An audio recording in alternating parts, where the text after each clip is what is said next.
दीस मेरे बलूचिस्तान की मिट्टी तो गवाह है हमारे दुखों की। हर साल यही कहानी, हर साल यही कर्ब।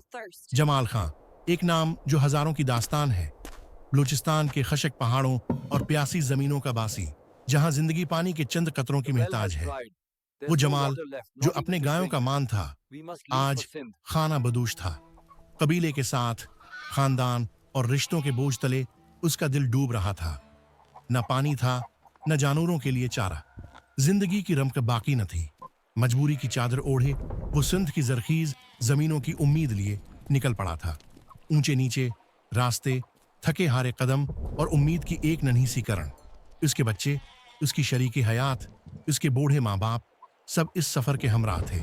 उनके साथ उनकी वाहद पूंजी, उनके जानवर जो उनकी जिंदगी का सहारा थे। मंजिल का कोई निशान न था, बस चलते जाना था। दिन से रात और रात से दिन होते गए।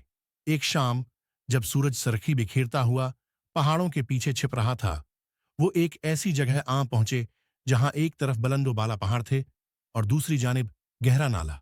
उनकी थिकन पुकार रही थी कि यहीं रख जाएं। मौसम का तीवर बदल रहा था।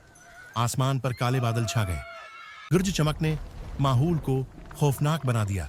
बिजली कौंदती, करीब ही गिरती और जानवरों में सरासीमगी फैला देती।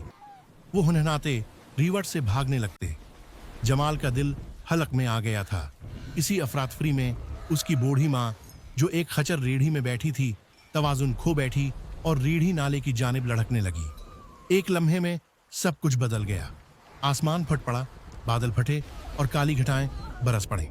नाला जो खुश्क था, पल भर में सैलाबी रीले में बदल गया। पानी का तूफान सब कुछ बहा ले जाने पर तला था। जानवर डूबने लगे, सामान बिखर गया। हर तरफ चीखो पुकार थी। मेरी माँ, मेरी माँ। जमाल की आवाज फजा में गूंजी। वो एक पल के लिए साकित हो गया। सामने जिंदगी और मौत का मैदान था। एक तरफ उसकी बूढ़ी माँ थी जो नाले के बेरहम धारे में बही जा रही थी।